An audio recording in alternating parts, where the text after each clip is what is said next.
back in the day in Venezuela, it was like 2-3 guys just walking from your backyard. They're like, what the hell's going on in a Sunday? Right. Or you're having lunch with your family, and then everybody get in this toilet, and then they lock them up, and then they just Ransack the house. Ransack the house and Yeah. all the cars. Hello, welcome back to What's Your Damage with Jez Watts, episode 11, spicy, because it is the atomic number of salt, which is a spice, sodium.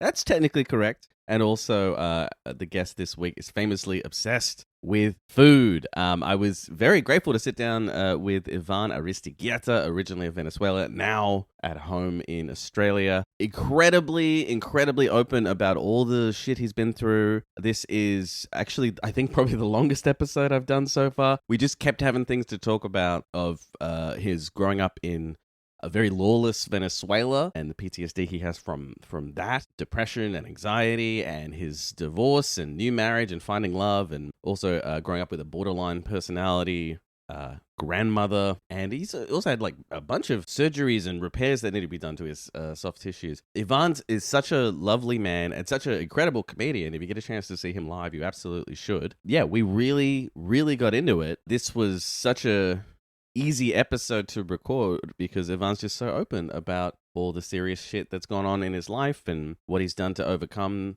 that. Therapy's so good, guys. You should do therapy. I'm not going to make the intro too long because already the interview is so long. So please go and see Ivan Aristeguieta at his live shows all around Australia and New Zealand. He's in Canberra tomorrow. He's also in Wollongong, Hobart, Melbourne, Sydney, New Zealand, Brisbane, Perth, and Newcastle this year. I'm sure he'll have additional shows also on sale. You can get tickets for all of that at ivancomedy.com.au. That's ivancomedy.com.au. I have my new hour on sale in Melbourne, April 9 to 19. Tickets are very available. The current title is As Seen Nowhere. It will be called Animal Magnetism at later festivals. Tickets currently not available for, but I will be coming to Darwin, Brisbane, Singapore, Thailand, Edinburgh, probably Vietnam, probably Indonesia, probably Malaysia, probably London also. You get tickets to those things at jezwatts.com, jezwatts.com. Please like wherever you're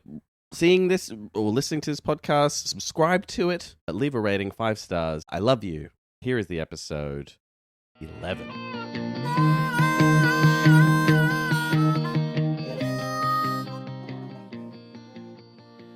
The strategy for me was recommending people who were not me. This comedian is more political. This comedian is more family. Yeah, sure. This is more about this guy's divorced. This guy's an immigrant. This guy's. By the way, my show is at 9:45. Yeah, I'm a divorced immigrant. I'm a divorced immigrant. Put this in the episode because I want people to know that they have to go and buy tickets on the day. Yeah, well, I mean, also, like, I feel like buying in advance is so helpful as well because it's like, if you buy, like, well in advance, then, like, I have to pay so much less money to Mark Zuckerberg to promote the show. Yeah. Like, my God. But yeah, just buy tickets at all. I know, yeah. Just go to the festival. Any possible way to buy tickets, I think, is worthwhile. Yeah, and if you're seeing a comedian within the frame of a festival, this is for you people listening. Say this to camera, I'll clip it up. Don't just go watch your favorite. It's a festival. It's your opportunity to see people you'd never heard of. And gamble it. Just go. Let's see someone never heard of, and let's see a brand new one, and then just get the program and go. This sounds ridiculous. Let's go see something very stupid and ridiculous. Enjoy the festival. Yeah. At least you got to watch at least 4 or 5 shows. At least. Yeah. I mean, yeah. Obviously, I'm so biased, right? Because I love comedy, but like live comedy is so much better than comedy on your phone. Yeah. But I feel like everybody gets it on their phone, and then like it's a recession and cost of living, all that kind of stuff. They just go, okay. People who used to go and see like 3 or 4 shows will now just go to see one. Yeah. That they know from TV, or someone who has like a lot of followers that they watch their stuff. Yes. And that's sort of it. That's it. And what you said about live comedy, when we post clips on social media, we'll post very efficient comedy Oh yeah, clips. yeah. It has to be so short, Short and so funny. decontextualized from everything else. Yeah. Yeah. But I have such a hard time clipping my stuff up because I'm like, well, you really should know this and this and this, and then it's so much funnier. But it's like, well, no, no one's going to watch a 4-minute clip. So, and people are watching. There's a lot of comedy online. Yeah, a lot. so Comedy is no longer the number one thing you look forward to when you go to a festival. Mm. You it's two things: is comedy plus connection.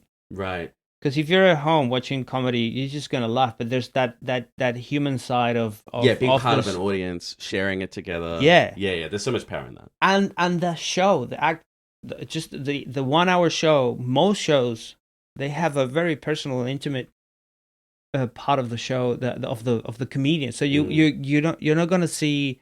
It's not about just the jokes. It's about the person who's doing the jokes. Sure. Yeah. And you're going to see that comedian's perspective on something. Yeah. And that will never make it to a clip online. That will it's not exactly shareable. Exactly. But it's actually meaningful, right? Yes. Yeah. That will never make it to a clip online. Never.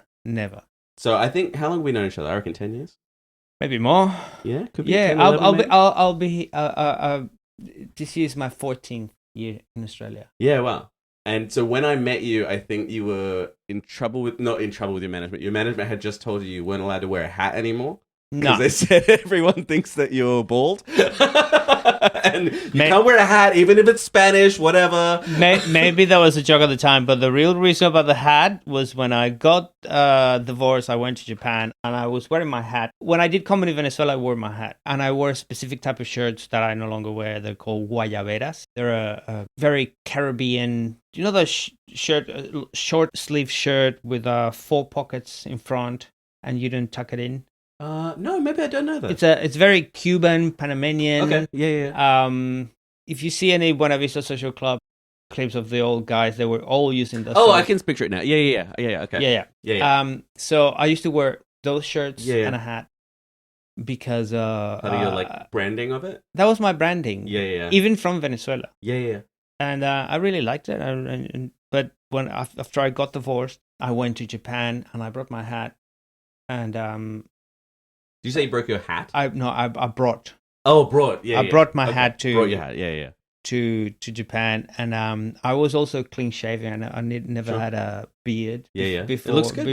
Before I'm very envious of it. I can't grow a proper beard, and just give it a go, man. The only thing that grows is like a goatee, and then I do a joke about it. But if I grow that, I look like a magician. Yeah, I can see it. Yeah. Which the joke is, and that's the only form of entertainment lower than what I'm doing right now. And so I won't do it. But yeah, it's like as I've gotten older, because I'm like 42 now. How old are you? I'm 46. Yeah, it's public information. You're not pretending to be young like some people. No, no, not at all. You're an honest man. I think I look great for 46. I think you look amazing. Yeah, Thank you, Bobby. But it's all genes. Yeah, but like at 42, it's like my jawline is like way worse than it used to be, and like a beard would be nice actually to shape it, and then everyone goes, "Oh yeah, he looks good." So, in Japan, I traveled on my own, and I met a lot of wonderful humans. Yeah. In Osaka, one of them an American. How long were you there? I was there for a couple of weeks. So this American street performer, he's been living in Japan for like 30 years. Right. And I met him doing the gigs. He wasn't doing the gigs, but he was one of those people who loved to go and watch comedy and be around the expats who did comedy, because he was also a performer. Sure. Yeah. But he performs in Japanese. Right. Oh, cool. So had great conversations with him, and we caught up a couple of times for a coffee or a beer. And I didn't shave. I stopped wearing the hat in Japan for some reason. Right. And one day in Japan, I shaved, clean shaven. Yeah. And this guy was like, "Where is Ivan? This is not that guy." Yeah. Okay. I was like, "Oh." When I arrived from Japan, I got a beautiful phone call that I got to perform the Just for Laughs at the Opera House. Yeah, great. And it was like my biggest thing. Just for Laughs is huge career thing. Huge, right? Yeah, of course. Because it was so close to the divorce and separation, and we were together for so long that we were still friends. And I was like, and she helped me so much in my career. How long was the marriage? Relationship in total was 16 years. Huge. Yeah. Yeah, huge. So I asked her, this is a big break, and then I think I owe you a lot. You want to come and see me with other friends, right? Not Yeah, just okay. herself Yeah, from the yeah. opera house. And then she came and then she was like, oh, you're not wearing the hat. And something happened because I was still very hurt. I went, Sure. the lion has to show its mane. What an idiot. What an idiot. You actually legitimately said that to her? I said that to her. That's so funny. I was still very hurt. I'm very It's idiotic. hard. I'm also divorced. It's a much shorter relationship than yours. But like, I feel like, at least for me, like there was a whole life we had planned that when the marriage ended, it felt like all of that had died. You know, like we had kids that we had planned to have. Yeah. That in a way, I felt like the kids have died because the relationship Absolutely. ended. It's the plans There's die. so much grief. So much grief of the future. Yeah. Exactly. Of the plans. Like when you don't have any plans, you're like, what now? Everything. Yeah. Oh well, nothing, nothing to look forward to. Yeah. Even though I've talked about this before, but my first marriage she was like a drug buddy of mine, and we got married in Vegas. We were both on LSD. We had an Elvis impersonator, and then we both changed our last names to Supreme so we could be the Supremes. But even so, it's like... How old were you? I was 24. My dad had died, right? And so I immediately was like, oh no, I have to get permanency. I need children. I need some kind of immortality, I suppose, right? Because now I'm mortal. But it was this thing of, even though it made no sense on paper, and then like we decided to get off the drugs after we were married and like go back to university and get our lives together. And so it's this thing of like a couple of months into the marriage, it's almost like we met each other for the first time. Like we're both sober. We're like, oh, actually, I don't like you at all. Yeah. and it was awful marriage, right? For about a year and a half, we tried to make it work. Yeah. And then eventually, it ended. But even so, it's like, still put me in like such a tailspin for like a year. Like I got heavy into like drugs and alcohol. I started acting very dangerously because I just didn't know what my life was going to be anymore. Yeah. And I was just scared. Yeah, man. It's a very tough thing. It's a lot of grief. It's a lot of you don't know who you are. Yeah. Because especially if you attach yourself to the label of a married person or absolutely. Whatever, and then you're no longer that. Like, who am I now? Yeah. I'm no longer a married person. I'm supposed to be that person. Yeah, you've always struck me as someone that's very in touch with your like emotions. Oh. And so I feel like but I feel like you'd be a very good, very engaged partner, and like, hey, we're a team kind of partnership. Yeah. Why did the marriage end? Oh, many things. Because you were together in Venezuela before you moved to Australia? Yeah, we moved to Australia. So if you would have asked me straight away. Oh, no. I'm asking now. In hindsight. Right?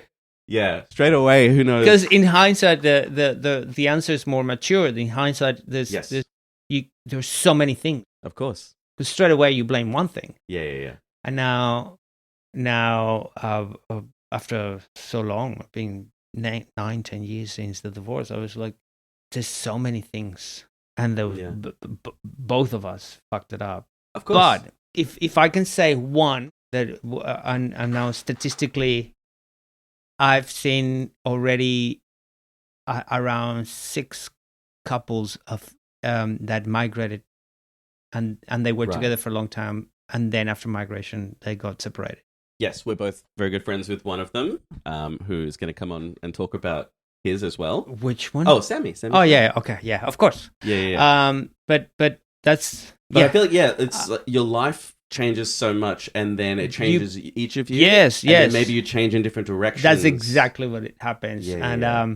For example, the Venezuelan community that I've met when I arrived, because I lived in Adelaide for the first 3 years. That was like a requirement, right? Like by the government? I actually really like Adelaide. I've come around on it. I love Adelaide. It was I'm not going to say a requirement. It was an opportunity as an immigrant to get in Australia with that visa. And then you go, okay. Right. It's not Australia. It's like, if you come to Australia, you have to do this. You talk to a migration agent and they go, these are the options. The easiest way is this one. Right. Okay. And they go, okay, give it to me. I wanna go to Australia. What kind of visa did you come in on? This visa no longer exists. This is called regional sponsored temporary visa. Okay. Oh, regional. Yeah. Okay, I'm with you. And I think Sammy came in on a similar thing, right? Same visa, but he was he had to be in a much more remote. My place. migration agent was a lot better than his. Clearly, right? Yeah. He lived in Northern, which is a place. Yeah, like maybe 10 hours. No, not 10 hours. Maybe 3 or 4 hours drive, I think, out of Perth. Out of Perth, yeah. Which already Perth as a city is like so isolated. And he was, and then he was isolated from Perth. Yes. It's brutal. Terrible. Yeah. Adelaide's way nicer. Whoa, of course, I love Adelaide. So my options were Adelaide or Canberra, and I think I did great. I think you picked good, actually. Yeah, absolutely. Yeah. And as soon as I arrived, I arrived in the middle of. So I arrived in January. And then straight away, you have Adelaide Fringe Festival. Oh, yeah, great. Man. And you'd already been performing in Venezuela in English or Spanish? In Spanish. Oh, yeah. So all the immigrants, all the Venezuelans that I've met so many couples in the same situation. Right. Like, we just got here and most of them had children. And you don't have kids, right? No. No plans for kids? No. Yeah. And, not because of you specifically. Just everyone needs to stop breeding with so many people. Yeah, so many people. The worst fuck. It's, And I know from those couples, like 4 couples. Yeah. Very similar. Is that immigration changes you. Yes, absolutely. And if the couple doesn't change in the same direction, you both separate and that's it. Which you can't necessarily decide, right? Like how you grow. Yeah. Yeah. So I'm not going to blame either of us. Yeah, I'm just going to blame the situation. You had, sorry, how long? 16 years, you said? Yeah. I feel like what people used to live to like 35, in the long ago history of humanity. Before antibiotics. Yes, exactly. Yeah, fresh water, all this kind of stuff, and germ theory. Yeah. But people used to live such a short length of time that what we can live now, you can be 80, 90, 100 years old. Yeah. The idea of, you used to have one job for your whole life, or you used to have, one marriage for your whole life. It's like, it's a different commitment when you're going to be 80, 90, 100. Yeah. But they have shelf life. Yeah. I wrote a joke about that a while ago. Like there's some relationships are like Vegemite. Right. They last forever. And some relationships are like avocados. Yeah. You buy it one day. Like your marriage was an avocado marriage. That's true. You bought it, you thought it was nice, and then next day it was rotten and brown and mushed. Yeah, absolutely. It's like, but I bought you yesterday. Avocado. Yeah. I think Nicole and I, because we've been together for 13 years now, and we've been engaged for 8 years, right? Mm-hmm. Which some people think is a red flag in and of itself. Yeah. It is something where the reason, I've been talking about this in the later show, but like the reason we postponed it is because I wanted to have like a nice wedding, because my first one was so crazy. I was like, I want to have like a nice proper wedding, but I want to pay my half of it. And then because of my income has been what it has been over the last several years, it's like every year I'm like, I reckon next festival season I'll be able to pay my half. And then we've just decided 6 months ago, like, let's stop waiting for that. Yeah. So you're getting married? So we're going to elope. We're going to do a really small thing. You got a date? We don't have a date, but yeah, it's going to be this year, and we have to find like a good time for like Nicole's mother and brother to come from Singapore, and a couple of her friends, and then a couple of my friends, and then that's pretty much it, right? Rather than do a big wedding. Still, it's, a couple of grand or something we'll spend. Well, I'm excited to finally, I'm tired of not being married to Nicole, is how I've been phrasing it. Yeah. But it is that thing of like, no, we've been together for such a long time, and we realized just before I left for like the latest festival run, which was like in January, I was leaving for Perth, that now at 13 years in, we love each other more than we've ever loved each other, and we like each other more than we've ever liked each other. Liking each other is having them both, like so many long-term couples, you have one or the other left, right? Yeah. And they're like, oh yeah, we're roommates, or we love each other, but we fucking hate being in the same room. Yeah. And so we're really lucky for that. And I feel like for us, like, because I'm away maybe in aggregate, maybe like 5-6 months a year, but I go away for a bunch of short trips, right? And I actually feel like on paper, I would never have said that's a good thing for a relationship. But I think it makes us really value the time we have together in a way that we might not necessarily if we got to do it all the time. Do you have like because this is a very common thing for Alicia and I, when we're going to have, it's like a leveling argument or little little like tensions builds and like fight, like when I like, let's say I'm away for a week and a half and I come back, in the first 2 days there will be like an argument. Interesting. And now we know it's like, oh, that's because the that's reacclimation to each other, or? Yeah, because it's like you go and we speak 3-4 times a day when we are separated. Nicole and I we make sure to do that too. But there's a way of like, it's different in person though. When you live on your own, even for a week and a half, you start doing things your way. Yeah. And for both of you, when you start like living together again, even if it's for such a short time, there's just a little glitch. Yeah. And then you reset. We've had some of the. I wouldn't say it's like necessarily a regular occurrence, but yeah, we've had some of that definitely. I mean, part of that as well is that over time, over 13 years, like we're still establishing new boundaries with each other as we change, as our life changes together. Yeah. And some of those are things that one or the other of us goes, you know what, actually, that's going to just be a permanent compromise. Yep. Like Nicole is terrible at cleaning up after herself or after anything or just making anything clean, right? She naturally makes things dirty. Mm-hmm. She's also like very talented in other areas and like she's wonderful and I'm very lucky to be with her. But it was something for a long time, up until I reckon even a couple of years ago, right? So maybe 10, 11 years into the relationship, we would keep having conflict because she would just create mess everywhere. And then when I went away for 2 weeks, I would come back. Everything is rotting in the house. There's like, you know, like things. I mean, the house at the moment is bad, but like things just everywhere. I can see the example. But I would come back and, you know, be like 2 weeks away and like do a bunch of gigs, being at a festival, whatever. I'd be exhausted, and I'd come in and like the place is just a disaster. And it would be this thing. I was like trying to shape her into a kind of person that she isn't. Mm-hmm. And then eventually I just went, you know what? Like I let us down in other areas too. This will just be my thing to do. Okay. We argue less because I think each of us have sort of recognized where the other person is just never going to change. And we go, okay, cool. Yeah. Now I accept it forever. Yeah. So I get it. It's better for us. How long were you together in the relationship in Venezuela before you moved to Australia? 12 years. Yeah, right. Yeah. And what did that relationship look like? Very Venezuelan. I don't know how to explain that. Yeah, I have no context for that. Yeah.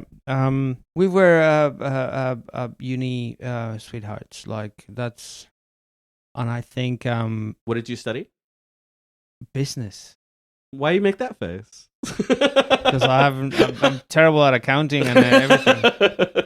And neither of us ended up working in business. Yeah, that's another story about Venezuela. It was lovely. It was beautiful. But it was very young. Yeah, sure. And it didn't evolve. And I think that's another. Right. Like even all those years together, we still were like the same. The uni. Yeah. Okay. Couple. So what did you work in? What did she work in? Many different jobs, man. Both of us. So what was Venezuela like at the time? Dangerous. Yes. It was the peak of crime. Yeah. I think about your bit, which I saw you do maybe the first time you did it at Crab Lab, rest in peace. What a great gig. But the Go Get Milk bit. Yeah. Which I think you later like worked out. You probably put it out in a special and stuff at this point. Yeah. But yeah, just the idea that like, you know, people in Western society is sort of like play a video and, oh, what's it like to do crime? And you're just like, yeah, that's to go get milk. We have to steal a car. We have to like deal with gunfire. So it was about GTA, Grand Theft Auto. Exactly, yeah. And people used to, you have to become criminal to play the game. Yeah, exactly. Yeah. And then you have to do all these things. But so growing up, very unsafe, very insecure. And then the joke, we have a similar game in Venezuela. We don't call it GTA. We call it GGM. Yeah, Go get milk. Yeah, it's a good joke. Go get milk. Yeah, man. If you see those movies that are in the 70s, 80s in New York City, right? Yeah. Like sort of grimy crime. Yeah. That's like I had a lot of jokes back in Venezuela that Venezuela felt like Gotham City. Yeah. Okay, but no Batman. No, but without a Batman. Yeah, that's how it felt like. Yeah.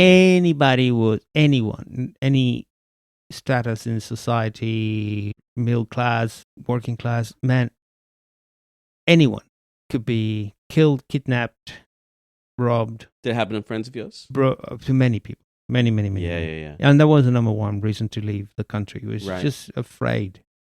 Growing up, like when you were a kid, did you feel safe then or no? Never? A bit more safe, but still, like there were stories about bicycles being stolen and my mom not letting me ride a bicycle too far from the house or things like that. And then you have a friend that whose shoes were stolen in a shopping center. Right. just thugs going, give me those shoes. Right. Yeah. And then it started escalating to the point of, if this sounds so made up, but this is the truth. Mm. You remember the days of BlackBerry phones? Yeah.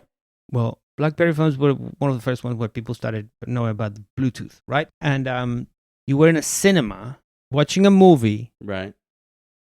and then 2 or 3 guys with guns will walk inside the movie, in the middle of the movie, in the cinema, going with the BlackBerry, going, "There's 6 BlackBerries here," because they could see it they on the compare to it. Yeah. Yeah.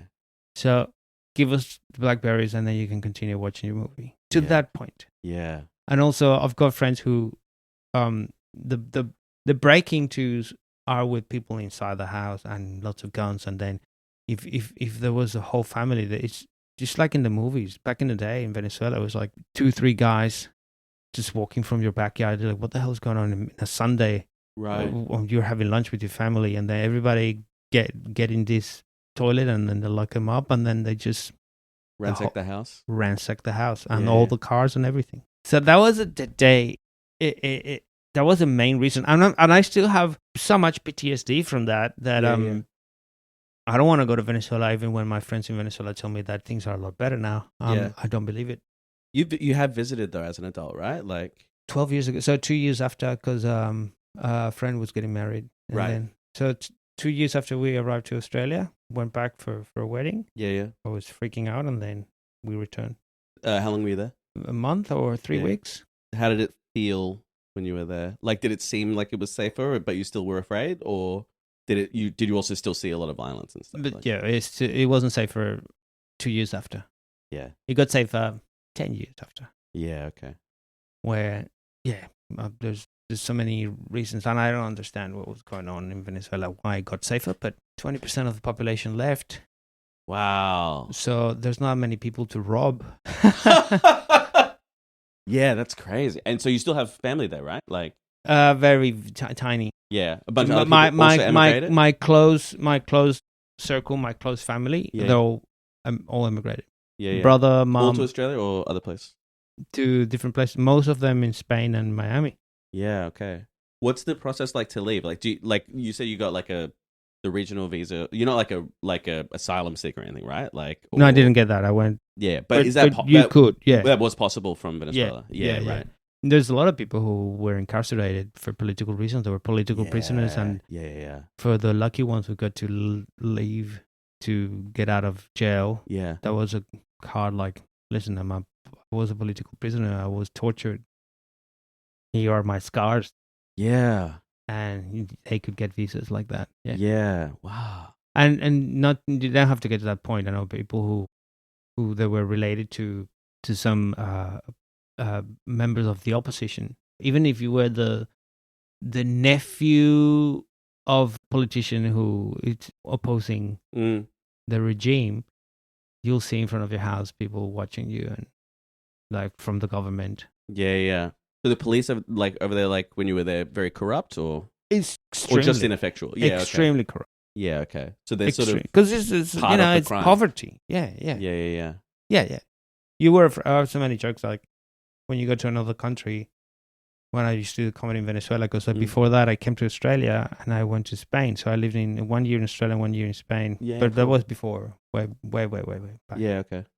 And I was like, in other countries, you see a police person, like, oh, look, they're here to protect us. Right. I feel safe. Yeah. And in Venezuela, when you see a policeman, you go, fuck, I'm fucked. Yeah. Do I have any money? I don't have any cash. Yeah. Right. And Sammy has a lot of stories. Our friend Sammy Shah has a lot Yeah. of story about you're forced to bribe, and that's the Like, I I- visited Malaysia when I was maybe 20. Like, I went with the army, and it was part of our, like, they give us like sort of a briefing about, being in Malaysia or whatever. And Malaysia is like has a decent amount of corruption as well. But yeah, they were specifically like our sort of sergeants and staff in the army were like, hey, make sure you have cash with you if you get pulled over by the Malaysian police. Yeah. If you give them money, it's all going to be fine, and Yeah. if you don't, it's going to be a problem. Yeah. Yeah. I don't know what's happening now with no cash and no QR codes. And Yeah, maybe they have square readers. Like Square just tap, readers, tap it here. there, and then They're probably doing it. And that's the thing when you have to change your values in order to survive. Yeah, you're in the wrong place. Well, yeah, and also I think it starts to become normalized to you, right? Whatever you change to, however you live. And you start hating yourself. Starts to become your values, and then you start hating yourself. Yeah, right. Like I'm not this, but I have to do this. Yeah, I have to be corrupt. Yeah, because like back in the days, I don't know now, but if you want to get a passport, which is a right, yes, to have a passport, yeah, you need to bribe so many people just to get a passport. Yeah. Do you know Joe White? Like, so he's going back to his sort of birth name, Tilahan Hailu, which I think is very exciting. Yeah. But yeah, like I interviewed him for this, and he was telling me about, he was born in a Sudanese refugee camp, and they applied for refugee status, like they got approved like 6 times, but then someone just come along and paid to take their approval, and they just, slice out the photos. Yeah. So, like, his family essentially got accepted 7 times. And only the final time were they lucky enough that no one came and just bribed away their ticket. Yeah. Yeah. I hated myself from being corrupt. Right. Just to survive. And like, that's why when and this is a typical thing to talk about amongst Venezuelans when we arrive to Australia, when we hear Australians going, oh, is the nanny state. The nanny state, yeah. I'm like, yes. No, having lived in a bunch of different places, I'm like, no, it's a good thing. It's a good thing. A nanny looks after you. Yes. They make sure you have food to eat. Yeah, man. Yeah. Yeah. Swim between the flags. Yeah. Someone put the flags there, actually, because they care about you. Yeah. In Venezuela, people will go like, oh, they put the flags. This is a scam. Right. Yeah, they're probably charging you to swim between the flags. And oh, you want to be protected by a lifeguard? Give us some money. Yeah. Or and you go, fuck no, I'm going to be in the emptiest beach that I could find so I can be safe. Yeah, sure.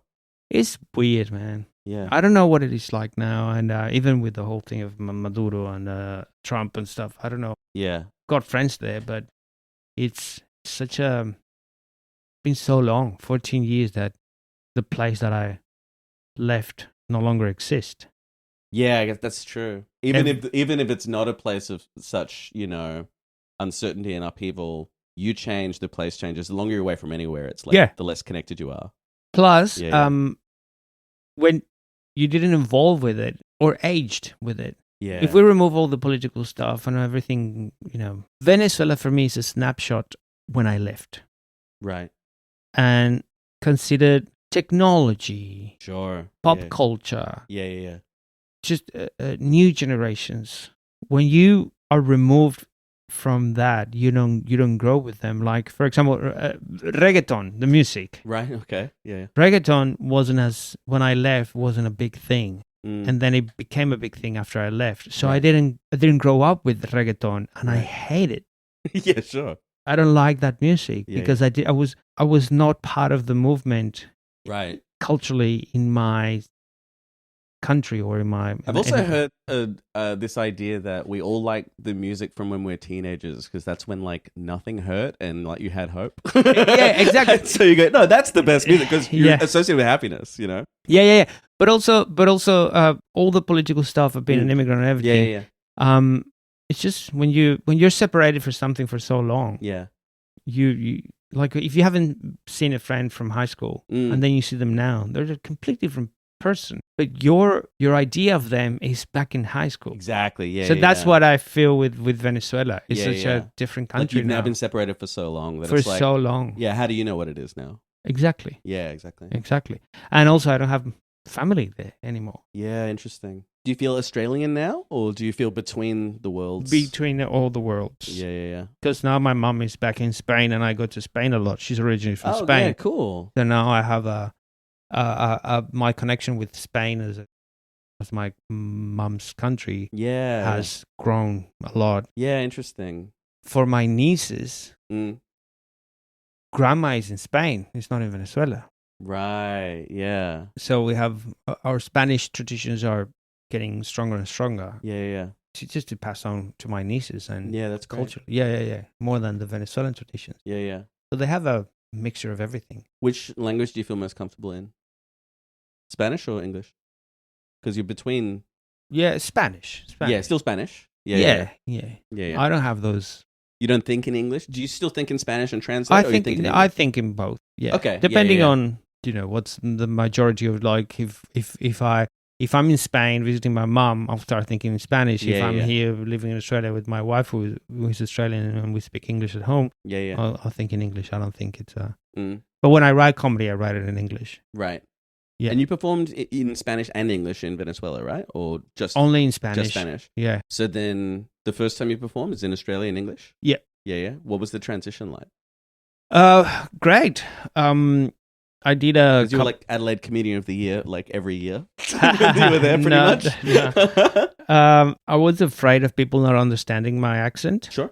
Because after doing comedy, I go like, yeah, you can have the best jokes, but if people don't listen, don't understand you, like, it doesn't matter. Yeah, and I feel like even if there's like extra processing time, it's like makes the laugh. Even if they get the joke after a half a second, it makes the laugh not happen. Yep. Because it all has to land immediately, or involuntary laugh doesn't come out. Yeah. So before I did stand up in English, I went to a speech coach. Yeah, sure. And it was 6 sessions. This lady was speech coach of news anchors, TV news anchors for Adelaide, Channel 7, Channel 9, whatever. Yeah, right. And I got her details from because I also did a radio course in the Adelaide radio school. Yeah, cool. Because I wanted to feel comfortable speaking in front of a microphone in English. I told the lady, listen, I'm a comedian. I just want people. I want to make sure people understand what I'm saying. Yeah, sure. I don't care about my accent. Right. I just care that it's clear. Yeah. I'm enunciating properly. I'm saying all the words. And she was like, okay, 6 sessions. Lots of exercises. Looked like the King's Speech. Like that sort of. Okay, yeah. Speaking with, reading out loud with something obstructing your mouth and there were great exercises. Mostly reading out loud. And she was like, listen, I understand everything you say. If you want a London BBC accent, That's different. You need a year with me. Yeah, sure. And I'm like, great, I'm done. I don't have much money to pay you, so 6 sessions is enough. Yeah, sure. And that gave me confidence to go and do my first open mic. And then I wrote from scratch, 5 minutes, and it worked because I already knew how to write jokes. Yeah, sure. It was in Spanish, like it was in me. In Spanish and English, they have like the same like language base anyway, right? So it's actually like structure-wise, it's probably not wildly different. Is that true? There is there's a little bit of difference. There's a big there is. Spanish is you've got like the male and the feminine versions of words too, right? Yeah, plus the verb and the subject are inverted. Ah, right. Did you find that tough to adjust or the adjective and the subject? So, for example, the red apple. In Spanish, you say the apple red. Yeah, okay. Did you find that like tough to adjust to structure-wise? No, because in English, I think English is even better for comedy. Because apple is at the end. Right, okay. The punchline is always at the end. Yeah. The thing you're talking about is at the end. Interesting. So in Spanish... Yeah, then you have descriptive word would have to be the punchline. Yeah, because I can describe something and you don't know what I'm talking about until I finish the sentence. Yeah. Oh, that's so interesting. I can say... I see a suitcase here, but I can say the grey, shiny, hard, slippery... I hope it's a suitcase at this point. See? Yeah. See, it's already funny. Like the tension that you build up, just describing something, and the audience doesn't know what they're talking about. So it's so much better in English than in Spanish. So Spanish have a lot. Although Romance languages have a lot of description in other ways. So it's very poetic, very ornamented, decorated language. Yeah. And that is appreciated. Yeah, sure. That is very appreciated when you tell a story, when you tell a joke. It's not about the punchline, it's about the form of the presentation of the jokes and everything else. And the more tangents, the better. And then come back to the story. So if I did comedy in Spanish, because I remember when we were doing comedy in Spanish in Venezuela, a friend of mine who is very conscientious and meticulous on everything he learns. So we were learning comedy together, and he was a great like a mentor. He did an exercise like, one-liners, because he studied stand-up in English, and he was like, one-liners, I'm going to try one-liners here in Venezuela. And he tried one-liners in Venezuela. Nobody laughed. Yeah, interesting. And it's not that they didn't laugh because it wasn't funny. They didn't laugh because they were feeling that there was something unsaid. Something missing. Yeah. It was too quick. Interesting. It was too quick. Because, there are performers like that in English where a lot of the laughs are the character or the delivery. Yeah. But they get to choose to do that or not. They get to choose. But in Spanish, you sort of have to rely on that, right? Like that has to be the main thing. Because you can't conceal as much. You don't even think about it, because that's interesting. That's how the musicality and the rhythm of the language takes you to that. Yeah, of course. It's not something that it's not a decision you make. And in English, again, like English is more... I remember when I studied English, writing an essay, I was presented an explanation of Romantic languages, Germanic-based languages, and Arabic languages. Right. The Germanic-based language, English is in the Germanic ones.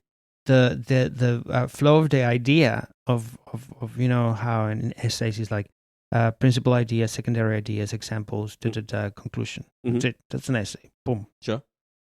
In Spanish and French and Italian, it's the same, but the difference they were showing with in a very graphic way. Germanic languages, it was a straight arrow going down. Right.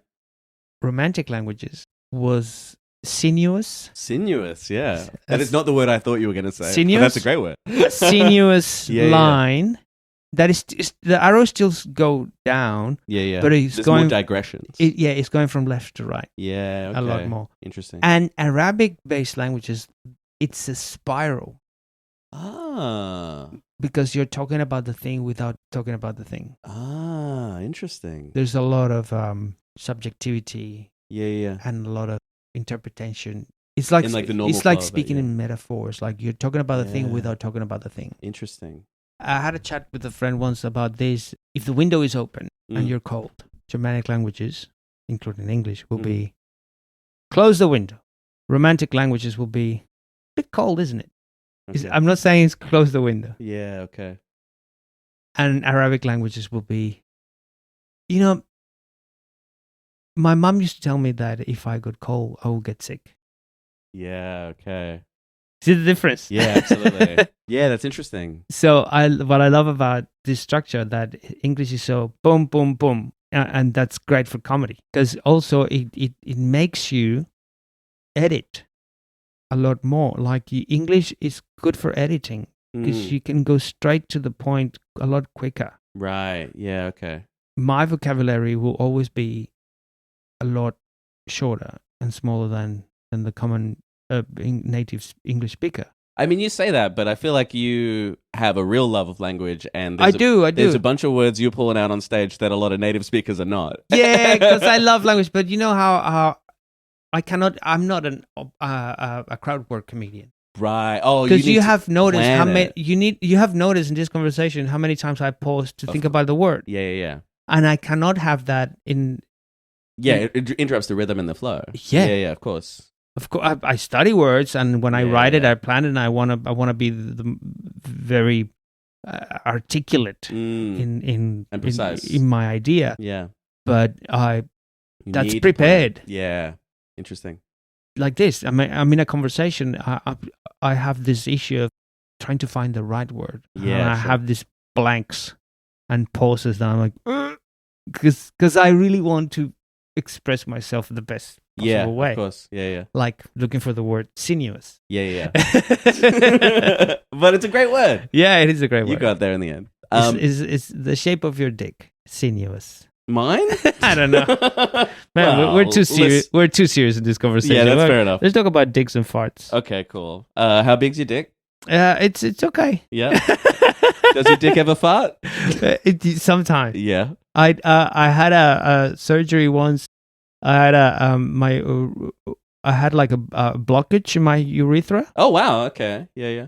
and I think after the surgery, because they go through your your urethra to do Sure. the surgery, Yeah. I had like a blood clot, and Oh, wow. when I peed, I saw a blood clot coming out of my dick. It was horrific. Oh, And how big was it? And it took like a little pebble, but it's Yeah, you yeah. can see it. Like if you can, we see No, we yes. see a stream. You see any object. It should be yes. It should Any just object. be liquids only. Yes, I agree. And yeah, and no, not a big dick. It's just Okay. like Cameron James says, average. Yeah, it's fine. Medium dick. As long as it's appropriate for your partner, Medium dick. then it's it's very catchy. What a great song. How long you? So you are now married again. This is your second marriage. Yes. She's a psychologist, right? Yes. I met her. I think at Catfish. She seems super cool. She's super cool. She's the best. How long have you been together? 5 years. Has she diagnosed you with anything?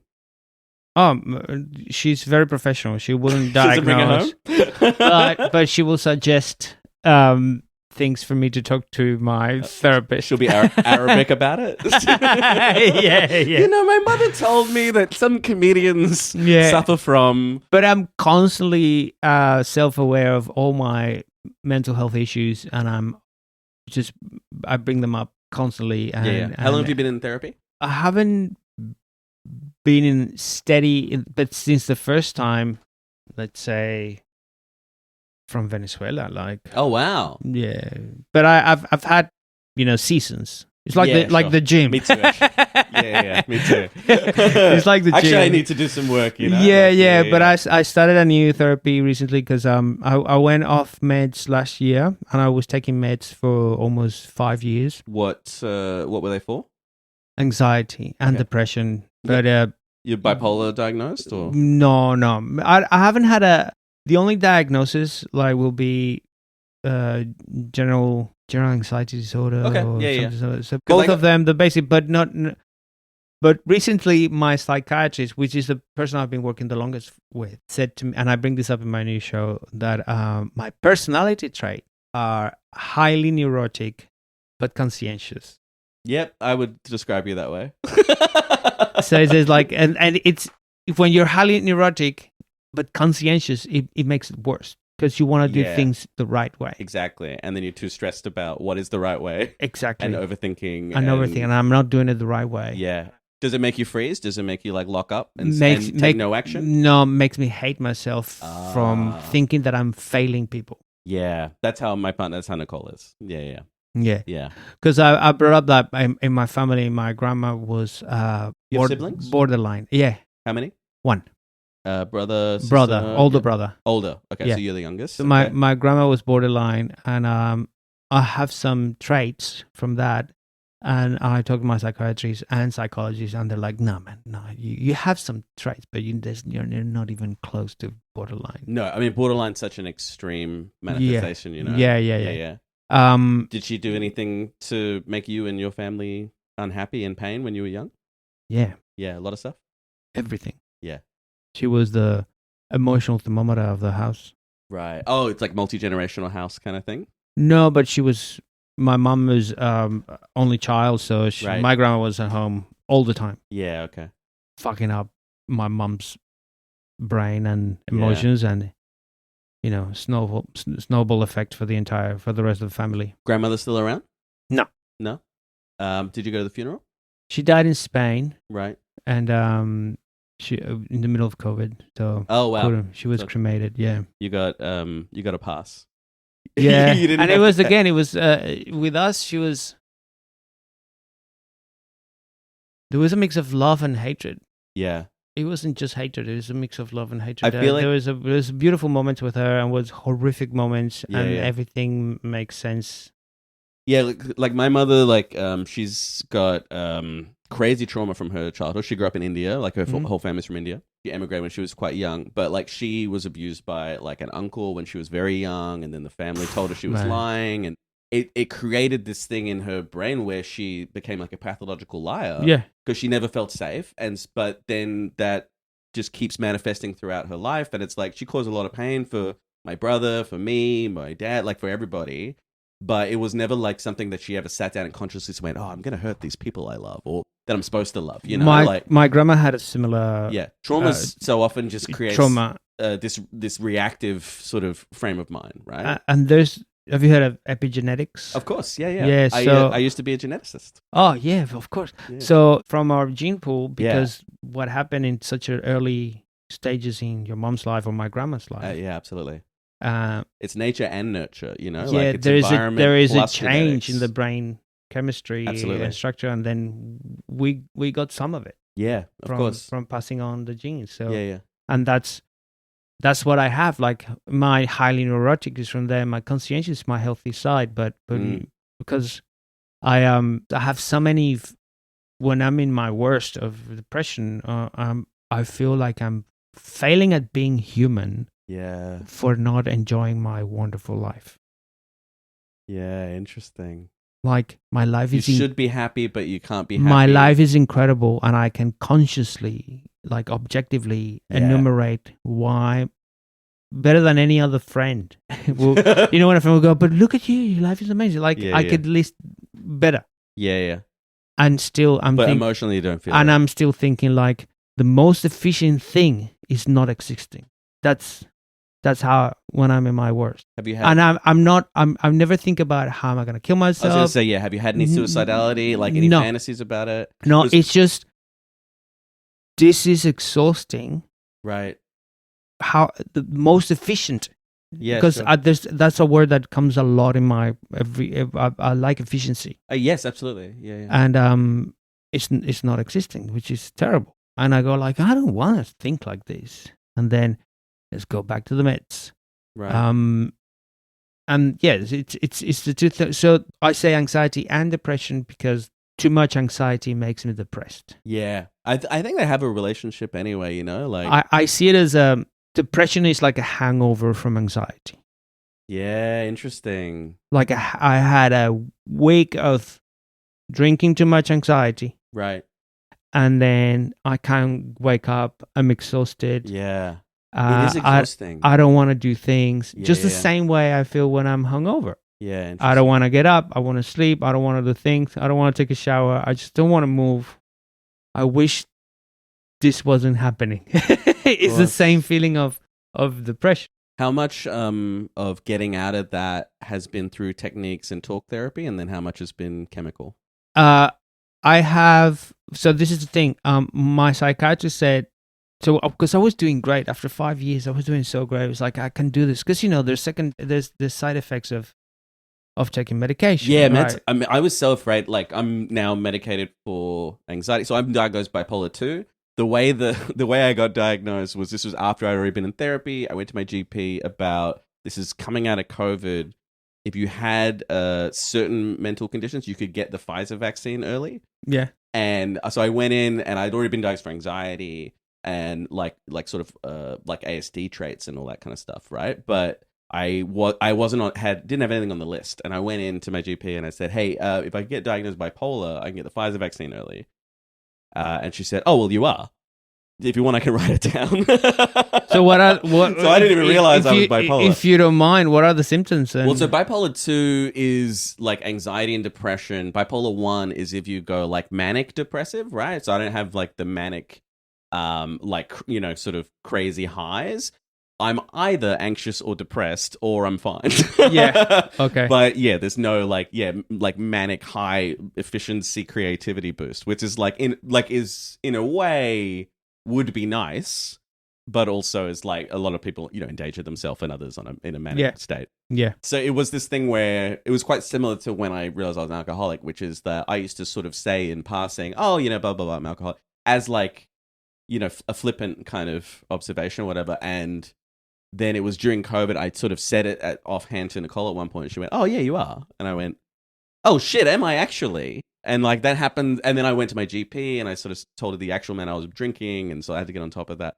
But I find that happens a lot in stand-up in general, at least with my stand-up, is that I will say something that I think is a joke out of whole cloth. And like a year later, I'll realize it was true. Mm-hmm. You know? Your subconscious is sort of ahead of you sometimes. Yeah. But yeah, so anyway, I got like medicated for anxiety. the first couple of meds I tried, which I was so afraid to try them, I had done so many illicit drugs over the years, but somehow if it comes from just some random dude and not a doctor, I trusted it more. Yeah. But yeah, the first one worked really well as like a mood boost stabilizer, but I had like migraines from it. And then the second one, no like side effects, except for it actually made me feel worse.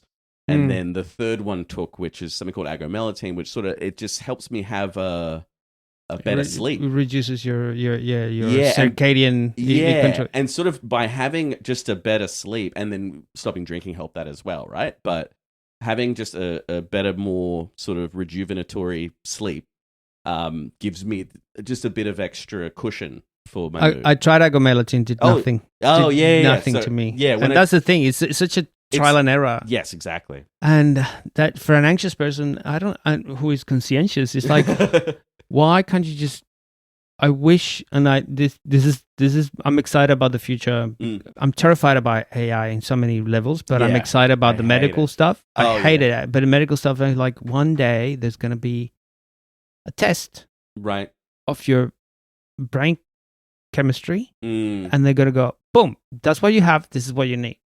I doubt that's going to happen. It has to happen. It has to happen one day. I would like if it did. I used to be... Because you got high cholesterol. It's on. This is the test. Yes. High cholesterol, take this medication. The problem is all the brain chemistry drugs, nobody knows how they work, really. Yeah. They try all these compound... Like that. I mean, that's true, I think, for a lot of drugs, right? Like Viagra was supposed to be like a heart medicine. Yeah. And then as a side effect, it made people really hard as a rock. And they went, oh, actually, well, turns out that's where we'll get the money. Yeah, yeah. But that's so many drugs. They go, okay, well, here's this compound that does something. Let's see what it does. Yeah. Oh, maybe this is a treatment for depression or whatever. Yeah, you know? Yeah. So what I'm taking Effexor, venlafaxine. Okay. And, what's the mechanism? Like, what is it? It's an SSRI. Okay, right. Yeah. So... For those people listening, selective serotonin reuptake inhibitor. Yeah, so it lets you have more serotonin. Yeah, more happy chemicals in your brain. In the brain, but it's not that you're making more. It's that it keeps the thing that reabsorbs the serotonin. Yeah. It blocks it. Yeah. To keep it more. So you have like a higher amount. As like a baseline, just available. So what makes me is like I'm not edgy. I'm not saying nasty things to my wife with no meaning, but like with no point, just for the sake of being. I'm exhausted because I feel I have to do things for people, and I over catastrophize the reaction of other people in me. Yeah, I do that a lot. And as a comedian, this is the worst. Like I have to be. I don't follow I don't see my socials. I give my clips to. God, I wish I could get to that level. Because it's not good for the brain, man. Being on there all the time. One little comment. Yeah. My brain doesn't go, oh, this people are fucking stupid. They just want to hurt me or whatever. I feel like that's... No, my brain goes, I failed my audience. Yeah. I feel like that is human, and then when you have certain kinds of mental illness, it exacerbates this human urge. I read a study, this is now going back many years ago, but when I was still in university, but humans tend to give about 7 times more weight to negative experiences and negative comments than to positive. And that's that's if you're healthy. And then if you're unhealthy, it's like, oh, it's actually double, you know? Like, let's say my mother-in-law and my mom are in the same room, and because they've been here as for holidays, Christmas. Let's watch a movie. If my mom and my mother-in-law have different taste in movies, I've fucked life. They're both in my house, and they can't be. Neither of them can be. They can't both be fully happy. Yeah. Yeah. And this is something. This is when I'm not on the meds. If I'm on the meds, I'm like, nah. That's a thing that happens. It happened. Yeah. But it's still not super healthy. So, as you said, chemically, it's to stabilize. Yeah. And so when I stopped taking the meds, it wasn't like overnight. It took me a year to go back to the crying and the dread and the being angry and nasty to my wife. You were on for how long? 5 years? 4 years? 5 years. Yeah, long time. So back on the meds. Why did you decide to go off? because I was doing great. Plus, as I said before, the side effects as in dry mouth, Right. takes me a long time to come. Right. In a negative way, not in a sweet spot. Yeah. There's exactly. It's like could be perfect actually. Yeah, it could be great, but the sexual desire is diminished a lot. Yeah, like sure. That's really common with SSRIs. If my wife wants to, I'm there, but I look for it less when I'm on the meds. Yeah, sure. And I was without the meds, my wife was like, "Oh my god!" I'm like, "Yeah, this is normal me." Like, yeah. But it's the highs and the lows are worse, and you have to weigh those things up, right? It's like, okay, actually, what is my quality of life? Plus, actually, so I don't have those exciting peaks. Yeah, like for projects. Yeah, okay. Everything's very steady. Yeah, okay. It like narrows the experience of life. Yes. That's what I was afraid of. Like I never tried an SS. Oh, actually, I'm not even sure what style of drugs the two I tried previous to agomelatine were. But that was the thing I was really afraid of in going on them. Like, okay, is this actually just going to contract what my experience of the world is? Yeah, but... And I was scared of that, you know? But the experience is very, like, if your brain is actually fake glass where you throw in the experience of the world because of your meds, your own brain chemistry is giving you the worst of the worst and the greatest of the greatest, is actually, it could be also very fake.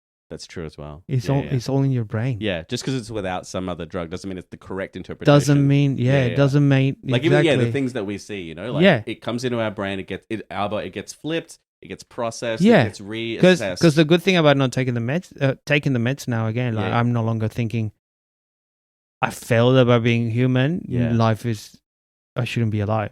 Yeah, I'm no longer thinking about that. So the experience of life has been narrowed in a good way. In a good way. Yeah. So the psychiatrist was like, you have to exercise when you're not on the meds. So I did exercise. Yeah, I found that to be really helpful to my mental state. But I hate working out. I hate it so much. Me too. I agree with you.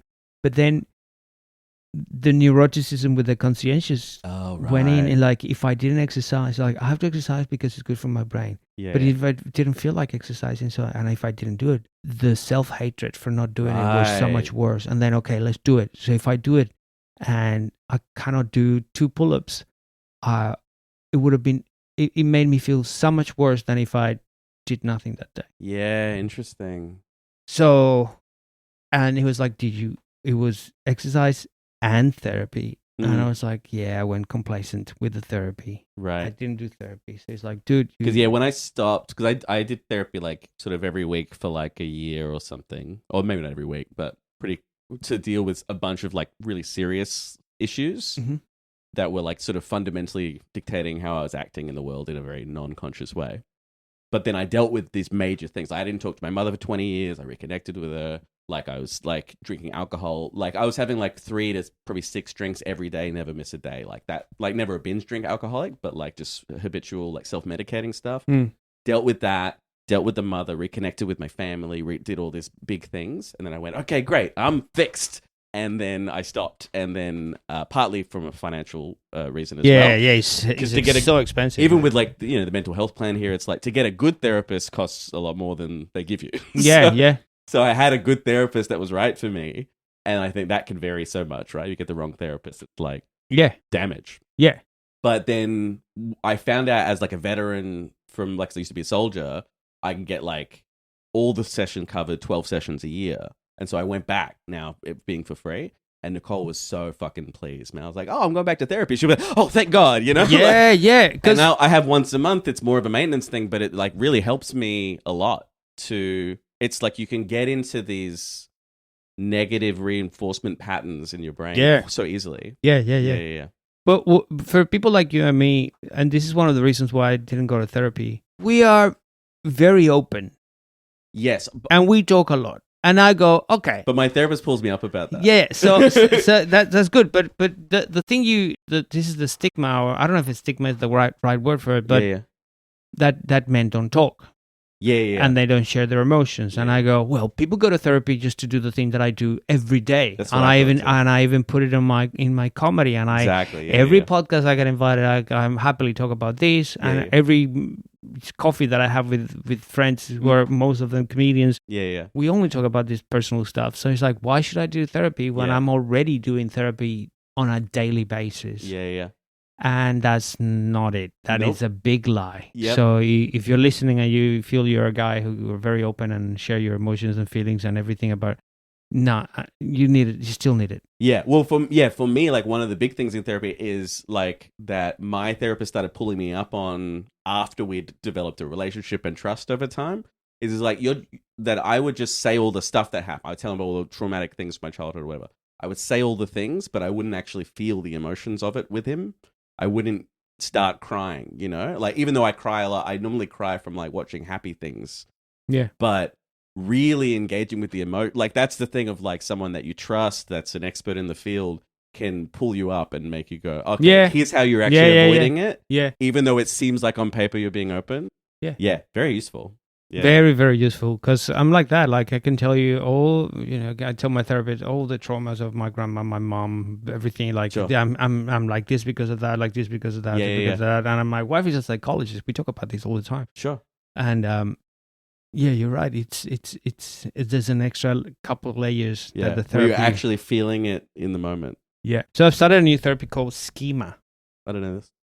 And I've only been to 2 sessions, still in very, very, very, very early stages. But schema is a pattern, right? Mm. It's like a mixture of modern, all the CBTs and ACT therapies with psychotherapy. And this is don't take this with a grain of salt, because this is my interpretation. To explain it. It might be probably a psychologist who said, like, no, this is fucked up. Right. But it's about going to see the patterns that you had to develop to survive as a kid. Yes. That you brought them to adulthood, and they don't no longer work because you're a grown up now. Exactly. You're living differently in the world. Yeah. So it's seeing those schemas, those patterns. Right. Yeah. That's interesting. Those cycles. Yeah. And try to make that connection between younger you and older you, because you're still doing the younger you things. Yeah. That's definitely, I mean, without those terms, like, that's a lot of, what I've done in my therapy is, to recognize which of those patterns are no longer serving me. In a very different world, right? Like, I was, much more sort of insecure and at risk, and like the reasons I fell into these patterns were because I was in an emotionally unsafe environment. And it's like, actually approaching the world and like allowing myself to be open enough to potentially be hurt means that people are given the opportunity to interact with me on a genuine level. So much of it's made me a much better comedian. Like, so much of it, I didn't realize how guarded I was being everywhere. Which a lot of people, for me, were interpreting as like duplicitous or malicious, because I was always separate and somewhat untrustworthy. Like, it just come across untrustworthy, because I felt untrustworthy. Wow. I think people respond a lot subconsciously, like they just take cues from how you approach them. And it's like, and you can understand intellectually, but we should wrap up soon. So the new marriage. I love your bit, the piece of paper bit, right?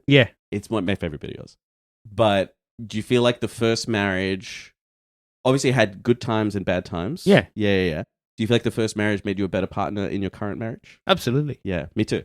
Yeah. Even though mine was short and crazy and not a good fit, I still learned a lot of things about how to be a partner. I think every relationship you had before your current one made you better. I even had relationships between my previous marriage and this marriage. People I dated that I've learned so many things about me. In a relationship, the things that you were looking for, the things that you want. And before I met Alicia, I got to a point of no longer needing to be with someone. That's, I think, a healthy place to be. And that's when I met her. Yeah, great.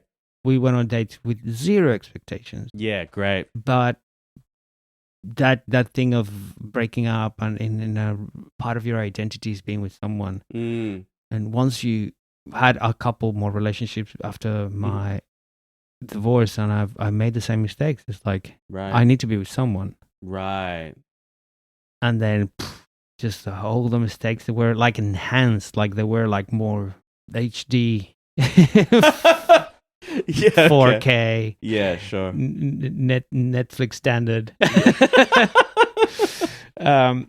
It's like exploding in my face, bigger and louder. It's like, Right. oh, and you get it, and then you go on dates. Just be a single guy for a while and be happy with not going out. Just Yeah, you at sure. home, and in a positive way, not like a depressive way. I'm not gonna go out, but it's just kind of like I'm happy with who I am. I'm happy just not be desperate of I need to get laid this week because I haven't nothing. So I was there for a while, and then suddenly we met, and then we went on dates with zero expectations. And I Well, I was think like, that creates space for that as well, right? Yeah, Because yeah. if you're constantly jumping from lily pad to lily pad, yeah, it's like, how do you meet the right frog?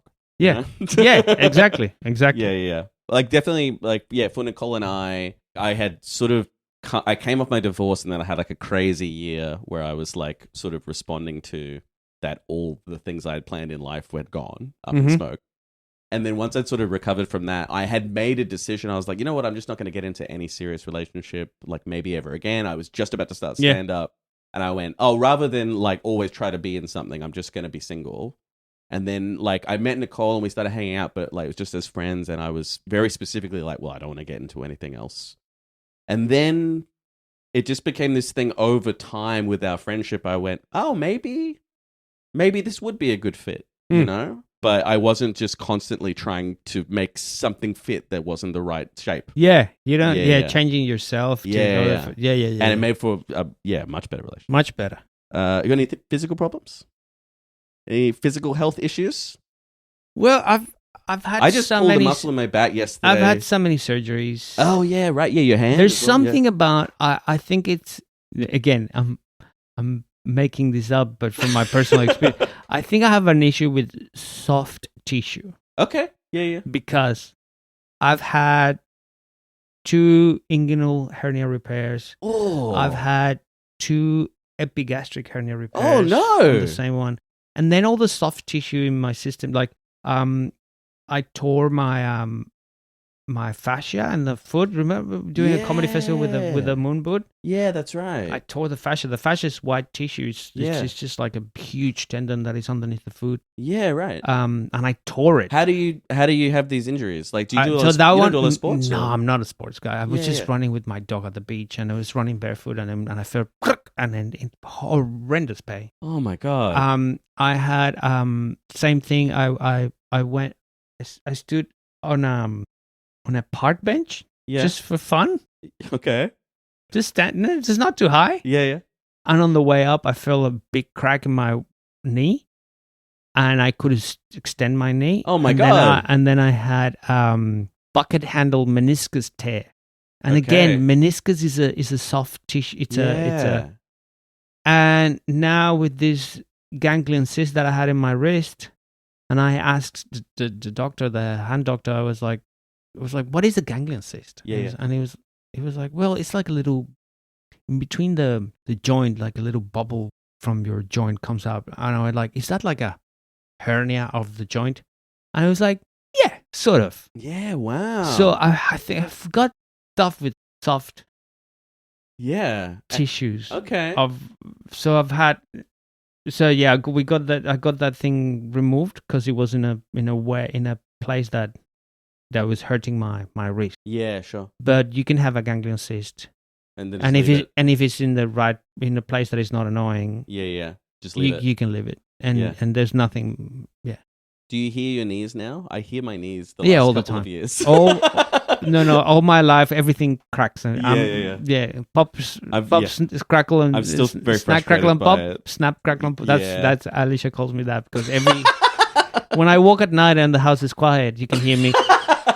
My toes go crack, crack, crack, and my I'm trying to work on it. I haven't got the wording for it. I'm trying to work on a joke about how like the closer and closer I get to death, like the more you can hear my skeleton, and he's just waiting to come out. Yeah.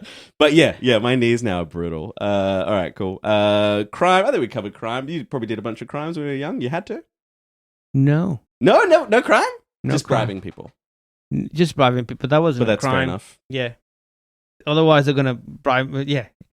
I'm gonna say you did a crime unless you give me money. That's yeah. Those are the police. Yeah, I guess that does not count as a crime. All right, any issues with addictions? Any alcohol abuse? Any of that? No, but the only substance that hurts me big time, and I always go back to it, is coffee, caffeine. Oh man, yeah. I tried to stop. I could have 6 coffees, 10 a day. Yeah. But my body hates it with, like, I can't sleep. I've got I feel like coffee is my like anxiety. It's stealing good feeling from the future, and it's having it now. But it means later you're going to feel worse. Yeah. But I couldn't stop. My highs and lows of caffeine are ridiculous. Like on me, it's coffee is like cocaine for me. Like, wah!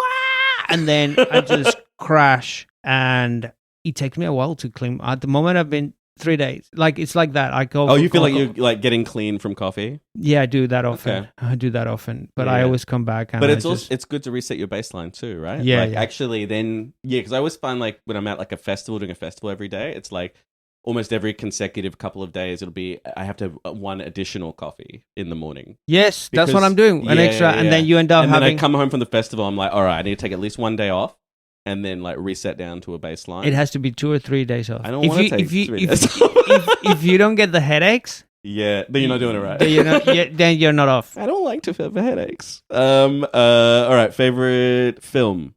Or one that comes to mind. I'm not a rewatcher. That's fine. So I'm gonna see the films that I could rewatch.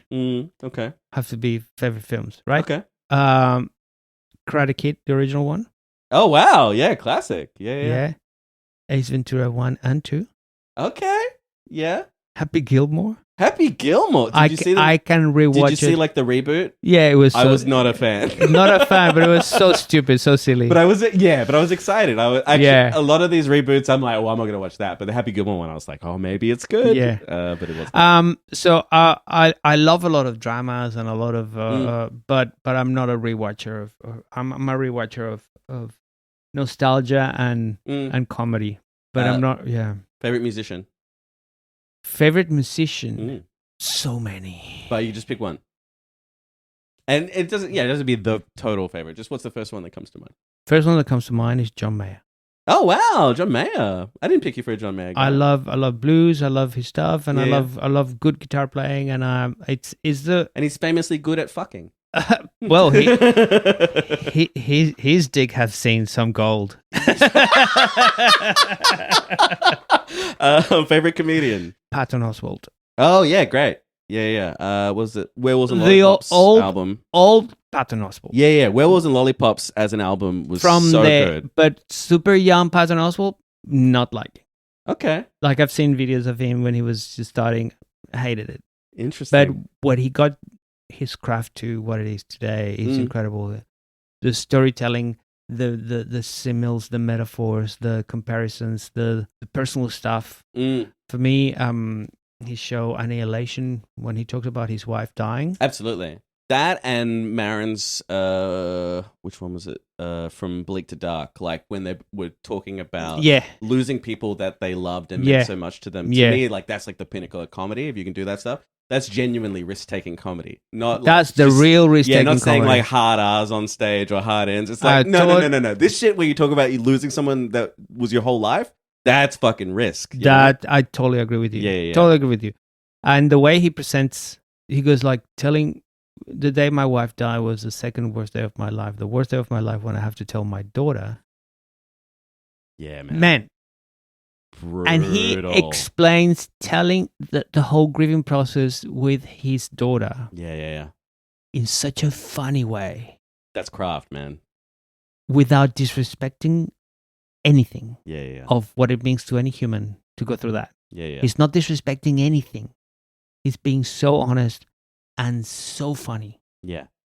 So every time I find difficult to portray an emotional idea into jokes, I always remember Patton Oswalt. Yeah. You can do any. If he can do that, you can do any. Yeah.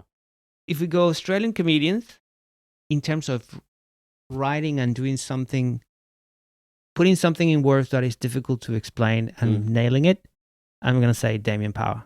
Oh, yeah. Damien's great. Yeah. Damien's brain, I think I don't know him well. I've gigged with him for ages, and I know him backstage, and he's a great dude. But I can tell his brain is complicated. Absolutely. And he's a very smart person who is putting together ideas that are complex. And I think and he translates them to such a beautiful basic level for everybody to understand. And I think Australian audiences and probably the Australian industry is less interested in people doing that kind of thing. Yeah. And that shows like how well he executes it, right? Because he still has a great career. Yeah. And he's talking about big, high concepts a lot, right? And like you don't see that much. In such a... Yeah. I think it's wonderful. If I have the opportunity to watch him on stage, I never miss it. Yeah. And also he'll probably be up there for ages because he loves running the light. All right, final question. What's the meaning of life? The meaning of life? Mm-hmm. Or what's the meaning to you?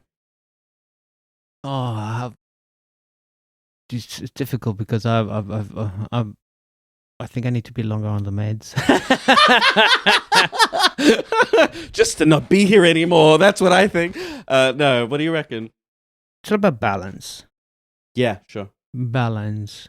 Yeah, I feel like you've talked about that a lot. I talk about that a lot, and I recently just tripped into this beautiful concept of entropy. And the second law of thermodynamics. Sure, yeah. And how the universe is a dynamic balance between order and chaos. Sure.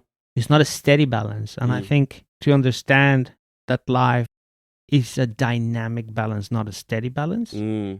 So when you're going on your highs and your lows, you know that it's that dance. Life is change. It's change. And as humans, we are so programmed. Our brains love patterns. Yeah. And systems. Absolutely. And things have to make sense. We want them to. We want them to make sense. But the universe doesn't give a fuck about that. But Absolutely. That's the way the universe created us. Sure. We need the patterns. We're not humans without patterns and memory and systems. Sure. That's how we work. Yeah. But at the same time, the universe is chaotic. So when the universe is not, when the expectation is like, we've done everything, the pattern, the systems, the making sense, and things are not making sense. Yeah. That's when we have the anxiety, the depression, the despair, all the negative emotions. And to accept that we are part of the balance, but we're not one side of the balance. We're not, our reality is not making sense. Yeah. Our reality is we're doing our job, but the universe is doing the other job, and we're part of the system that we don't understand. I think it's that. It's knowing that if things are not going the way you want, might not be you. I'm having this thing on my new show. I talk a lot about this in my new show, and how my anxiety to be less anxious is to understand, to embrace the chaos. And I don't embrace the chaos much. So at the end of the show, I do a symbolic thing of embracing the chaos. I'm not going to... No, you don't spoil it. Yeah. No, I'm not going to spoil it. Buy tickets to the live show. Buy tickets to on the day in advance. And so the two things that at the moment make me feel better is knowing that I'm going to die and knowing that the universe is chaotic. Yeah. That gives me a lot of inner peace. Because why worrying if you're going to die anyway? Sure. Because I'm the extreme of worrying too much for the perfection. You believe in an afterlife? No. Yep. No, and that's what worries me. I think if I believed if I had a religious belief and an afterlife, I think I'll be less worried. Yeah, okay. Because this is it. Because for me, this is it. Yeah. So I'm worried about that this is it, not making the most of it. Yeah, and remind myself about the balance. That not everything is. That's why I get too anxious when I see on social media this the grinding culture. Oh yes. I wake up at 5 and meditate for an hour and then work out for 2 hours and then run your business from home, your phone, your laptop, have people you can do everything and you'll sleep when you're dead. That gives me a lot of anxiety. There's a part of my brain like I should be doing that. Right. But when I do it, I'm fucking miserable. Well, it's a miserable existence, actually. It's not taking any time to live. Exactly. Yeah.